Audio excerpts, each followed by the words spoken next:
Um, I now have the privilege of introducing a very special guest here today. He is the epitome of what giving means by Indian Americans. He has been a long-time supporter of Indiaspora. I had the good fortune of working at this organization starting in 2016. And when I started, Desh Deshpande, who will come up very shortly, was one of the instrumental supporters of getting Indiaspora off the ground. He was one of our first donors when the organization was started by MR in 2012. But in many, many other ways, whether it is the sandbox in Hubli that Raju referred to earlier today, whether it's E for All, whether it's his generous gift to MIT, his work with Akshay Patra, he has really lifted up countless different lives, so many different lives in India, in America. And he, along with his better half, Jayashree Deshpande, who is not with us here today at this event, but who we've also had the pleasure of interacting with on several occasions in Boston and at different Indiaspora events, are really stalwarts and pillars of our community who are admired by one and by all. So with that, Desh, I'd love to invite you up to the stage. Thank you.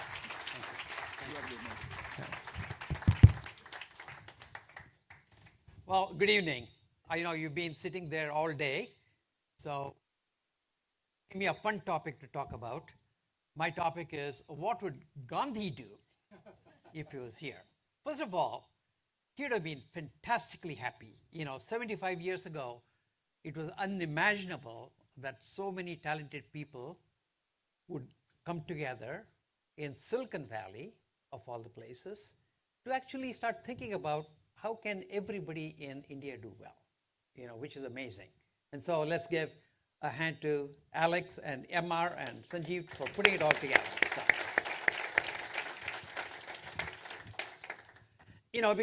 Because I think wherever the mind is, the action is. And therefore, the fact that so many of you are gathered here to think about the topic, I'm sure will create a lot of new ideas and new actions.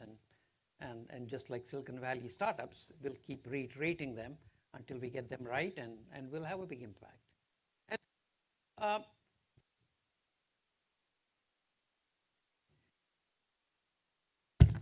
so what Gandhi believed in, his compass, I think just are as valid today as they were 75 years ago.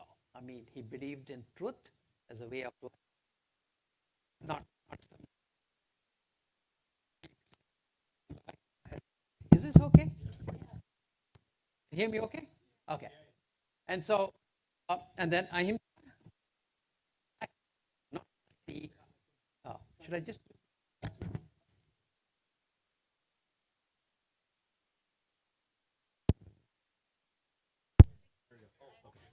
Hello?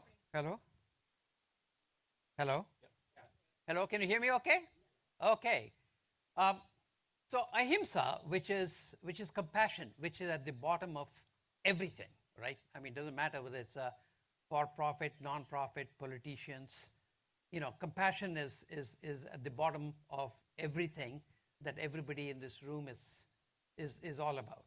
Because without compassion, you really can't do any good. And then trusteeship, which means, sometimes some people get lucky and make a little bit more money than they need, but that money is not really theirs.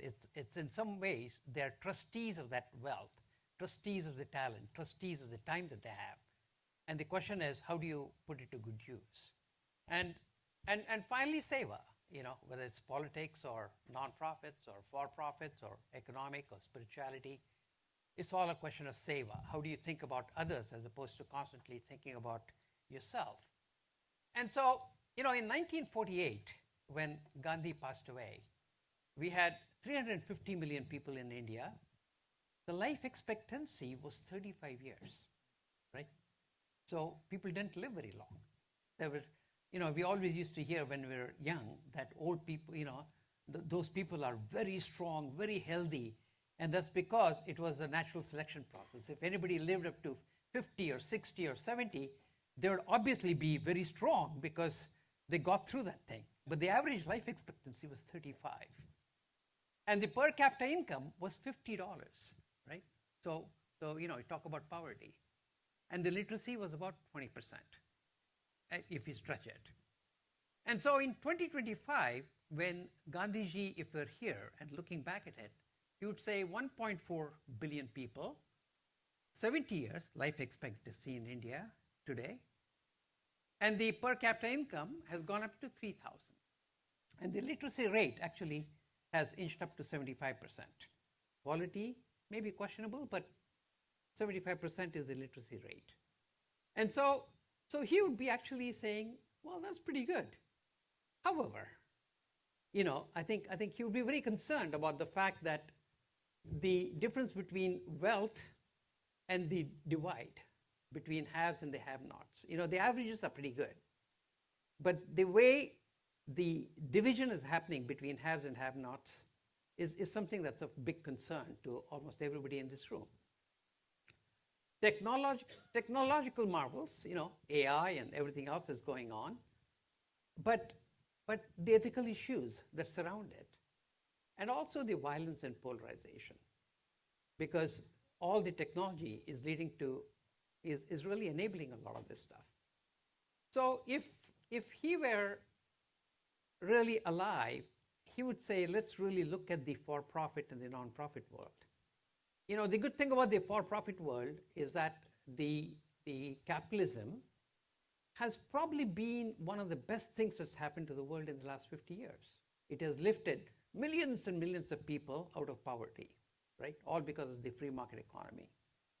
And in fact, out of the 8 billion people today, I would say there's probably a good 3 billion people who have disposable income, who live pretty good. I mean, money is not their issue. They have lots of other issues. But there's more than 3 million people. And then the other 5 billion people probably don't have a lot of disposable income, but even there, you can see tiers of people who already are in the middle class and are okay. But then there's a bottom, probably 3 billion people who are really hand to mouth.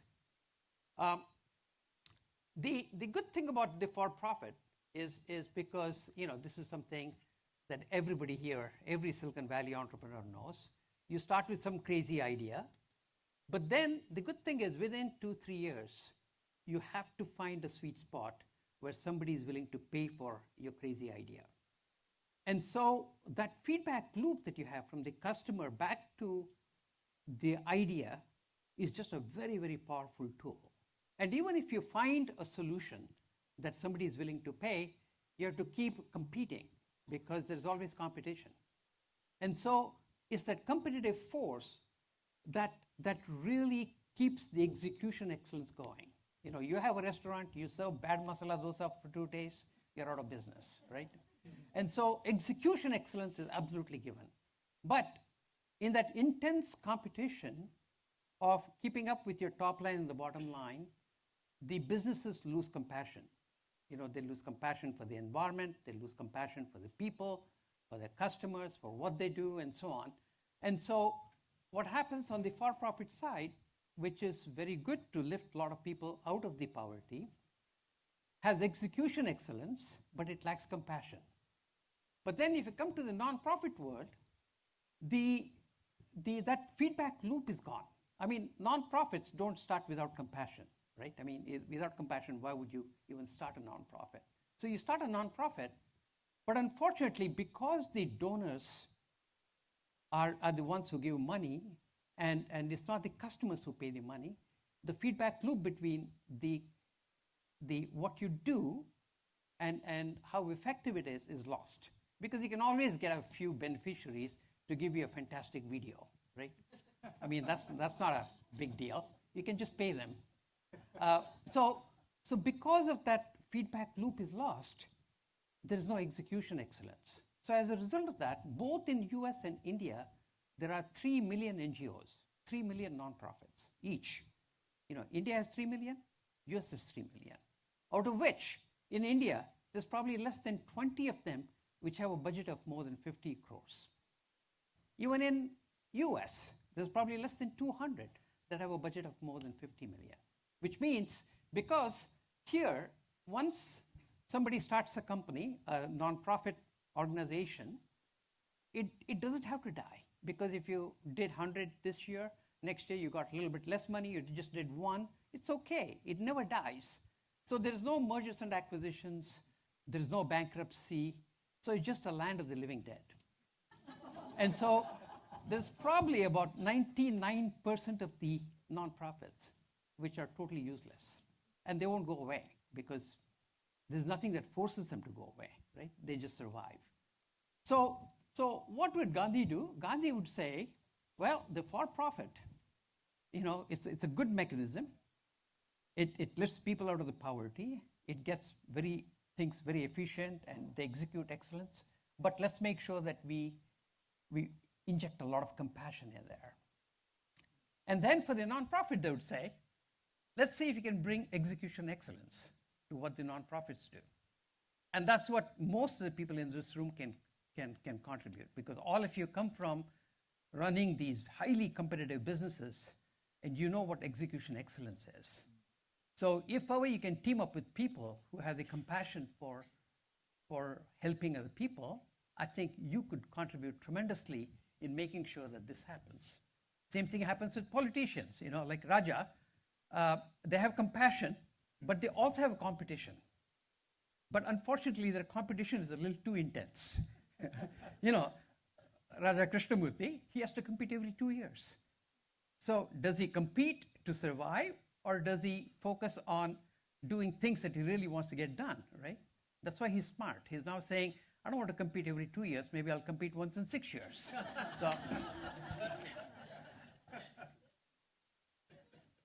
So the message, I think, what Gandhiji would say is that, trusteeship, not charity.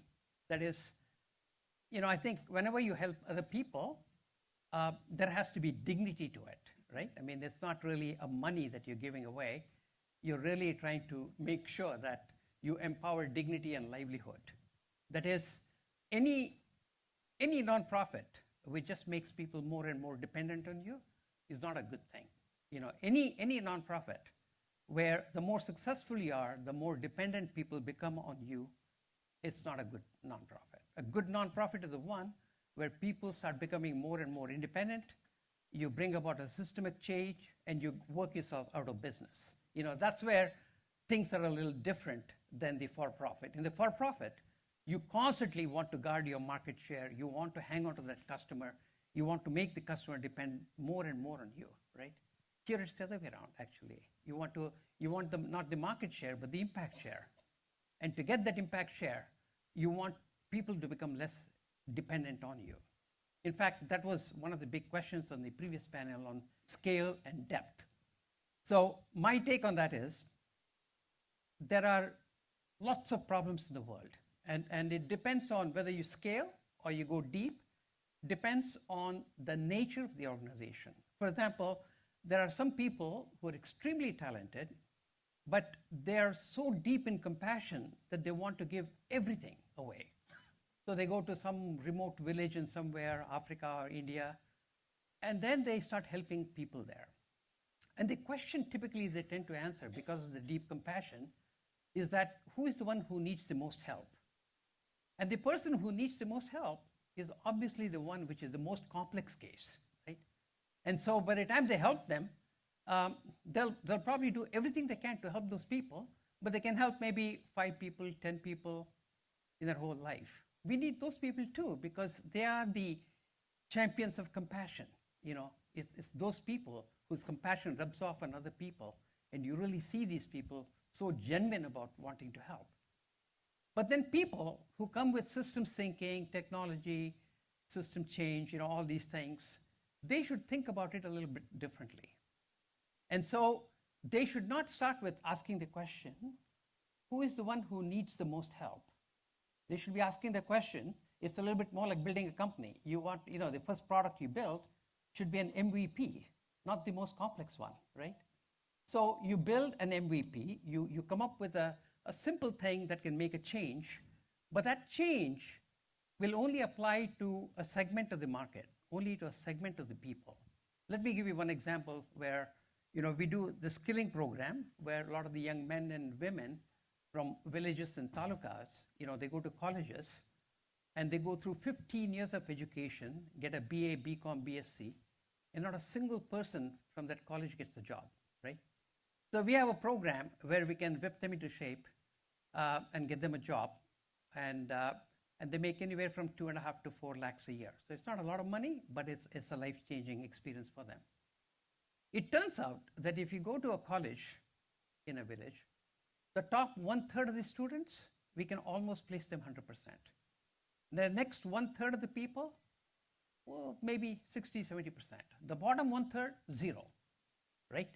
So the question is, if you can just work on that minimum intervention that you have and keep perfecting it, making it better, cheaper, faster every year, just like you would do in a business, if you can help 1/3 of the people that are graduating from villages in India, that's millions and millions, right?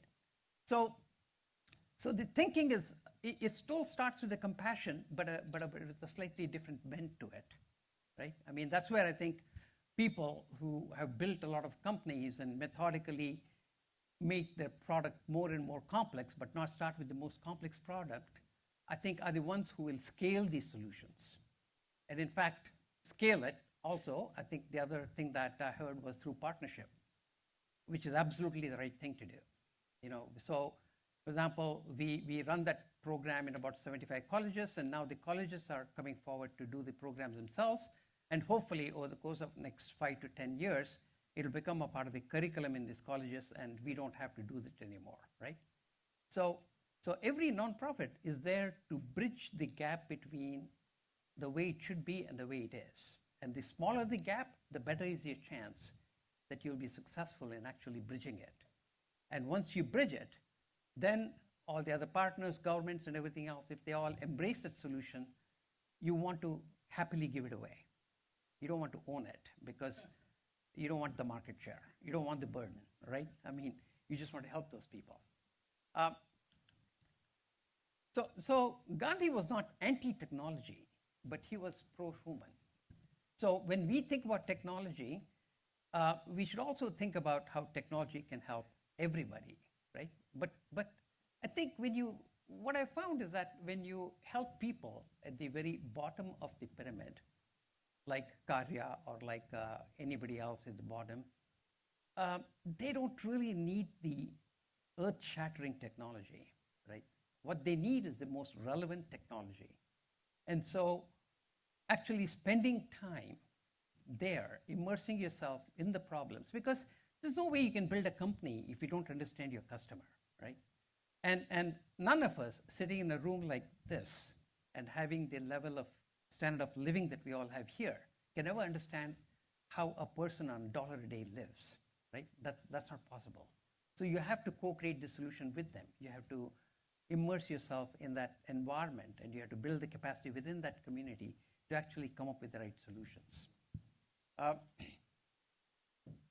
And of course, the social media, I think that could benefit a lot from Gandhi ji, because right now it's just being used absolutely for the opposite of what you would want to do.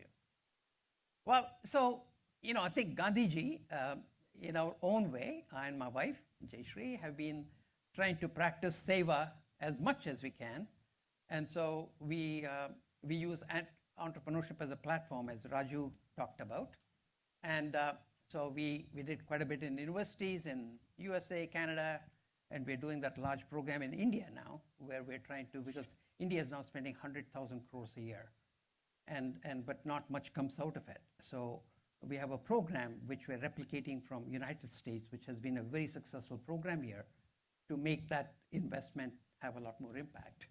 And then the sandbox that Raju already talked about in Hubli and Nizamabad, where we do a whole bunch of programs. But we also have a program in US called E for All, Entrepreneurship for All. This is for the bottom 20% of the population.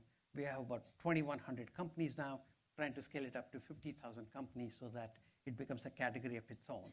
These are not high-tech unicorns. These are companies where they hire maybe 1, 5, 10 people. And so it just creates all the employment opportunities for the people who are being left behind. And then Akshay Patra. So I would say in closing this session, I would say let's just practice Gandhi's principles. They're just as relevant today as they were. He always believed in countries being self-reliance. That's becoming even more important now with all the tariffs and everything else, right? So we have to build economies that can sustain themselves. We have to build a philanthropy that uplifts everybody, not just few. And then we should use technology to heal, not harm. And then embrace trusteeship and service. And actually, if we did all this, I think Gandhiji will be smiling.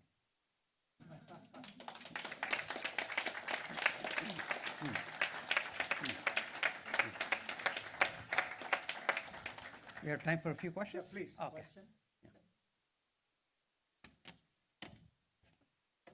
Yeah. Desh, what's the right time to start this? I would say there's only three things each one of us can give, right? One is money, one is time, another one is your expertise, your talent. And I think a lot of the people here who have done startups, they understand how hard it is doing startups and everything else.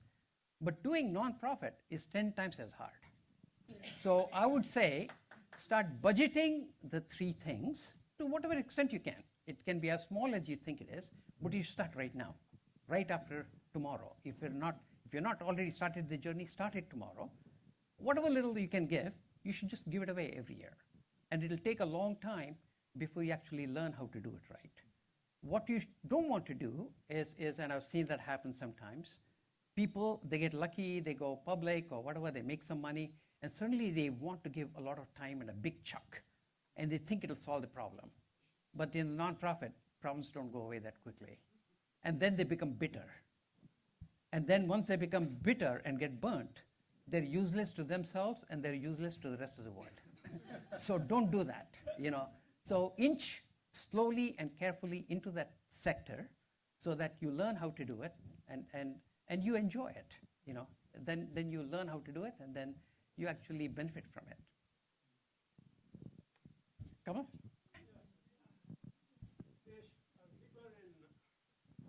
We were in New York last week, and the word collaboration came up repeatedly. And I think it also came up repeatedly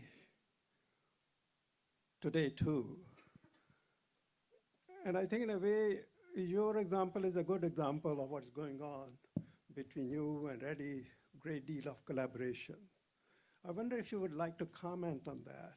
I think which is very important for smaller organizations to deal with the complex problems we are facing, and especially if those NGOs are working in the same area. Yeah, no, I think you're absolutely right. I think unfortunately the world, after the World War II, the US took the lead in really bringing the whole thing together, right? So it was always a multilateral agreements on everything.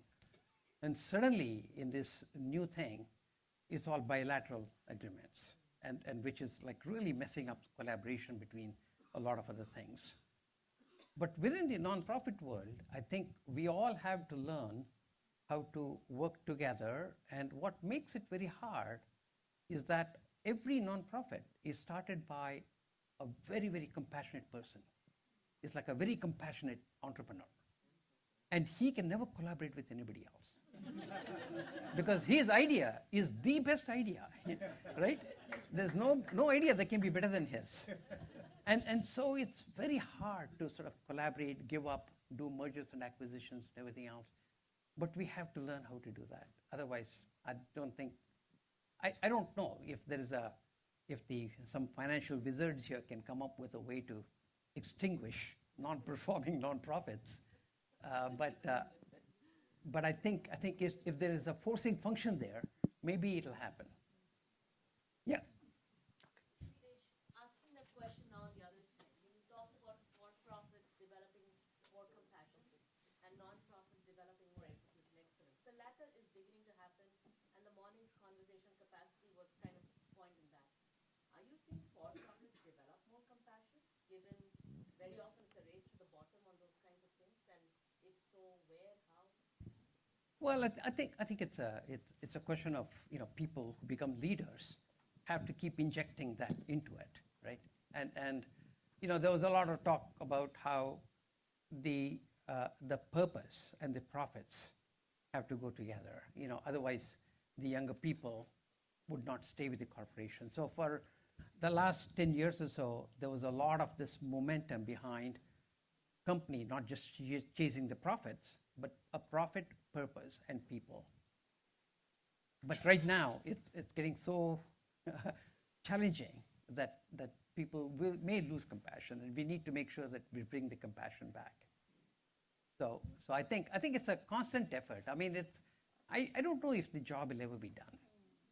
I think what's given is that a for-profit company without execution excellence is dead, is gone, right? At least the good thing is it'll be gone. A non-profit without compassion is totally useless. But a non-profit, even without compassion, doesn't go away, unfortunately. It can still survive.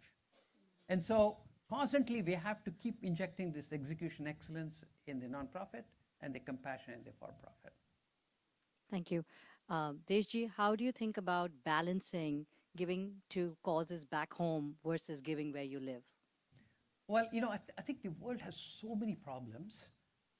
It's very easy to get paralyzed as to which is the best place to give.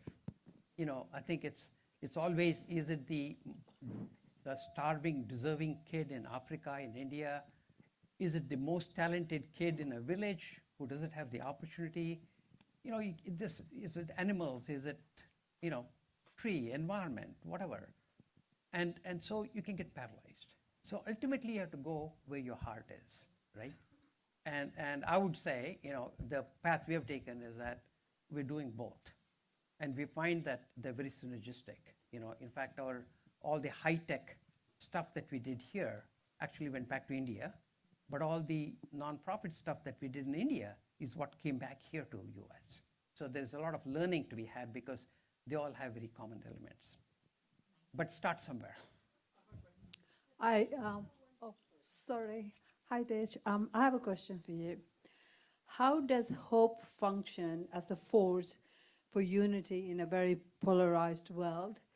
And what does meaningful hope look like in a very divided society? Thank you. Well, in fact, hope is everything, right? I mean, that's what I love about entrepreneurs. Every entrepreneur, he faces a problem, he goes to bed, next day morning he wakes up and he thinks he's got an absolute solution. He'll try it that day, unfortunately it may not work, but he'll again go back to bed, next day morning he'll wake up and he'll think he has a solution. So it's almost like you're living every day of your life hoping that tomorrow is better than today. Whether it's real or not, doesn't matter. That's a great way to live a life, right?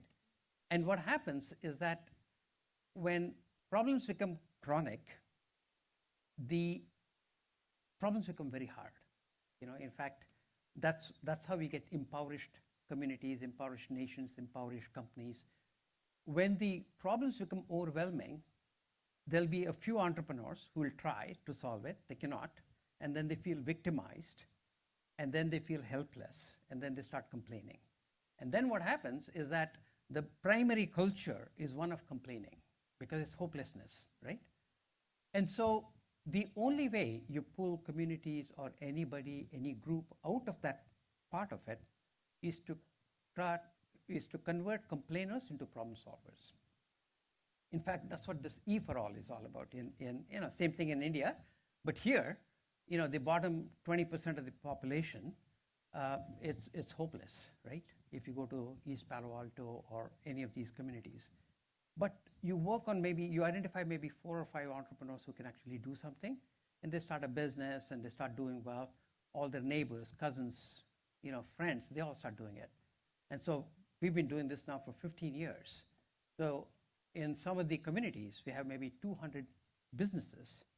And so once you get to like 150, 200, the culture changes because it becomes dominant. It's very much like tech entrepreneur. When I was starting my first company in 87 or whatever, there were 5 or 6 entrepreneurs in all of Massachusetts, right? There was Digital Equipment Corporation, DG, Deck, Wang, Prime, something like that, only 4 or 5. It wasn't like the big thing. The biggest venture capital firm was maybe $3 million, right? And so it wasn't there. But look what's happened in the last 40, 50 years. The whole ecosystem has developed and becoming it's fashionable to start companies. So if you go to Stanford or MIT or any of these places, I mean, every kid is chopping at the bit to solve something. But the end result of that is that not everybody will get an opportunity to solve a problem because there's not those many problems, but there'll never be a problem that hangs around in those communities too long because there's so many people chopping at the bits to solve the problem, right? So I think the best thing all of us can do is when you see a place that's hopeless, you slowly start changing the culture of that organization. And changing that culture cannot be a top-down thing. It's not a politician announcing that hereafter everybody shall be an entrepreneur. You have to actually go there and work hard to make a few successful, and then a few more. And what I've learned is we also run a large university network. And what I found is that 1/3 of the people, if you can convert, you caused a change. Because 1/3 will embrace it, another 1/3 will be saying, okay, unwilling, but they will embrace it. The bottom 1/3 will never will. So you almost have to wait for a generational change for that to catch up. But if you can actually change 1/3 of the population to this new excitement of actually solving problems, I think you brought about a systemic change. Yeah. Thank you so much, Desh. Thank you. Thank you, Desh. Yeah. We're running out of time. Yeah, we'll get a quick picture. Among the Desh, should we get a quick picture? Great. Well, thank you.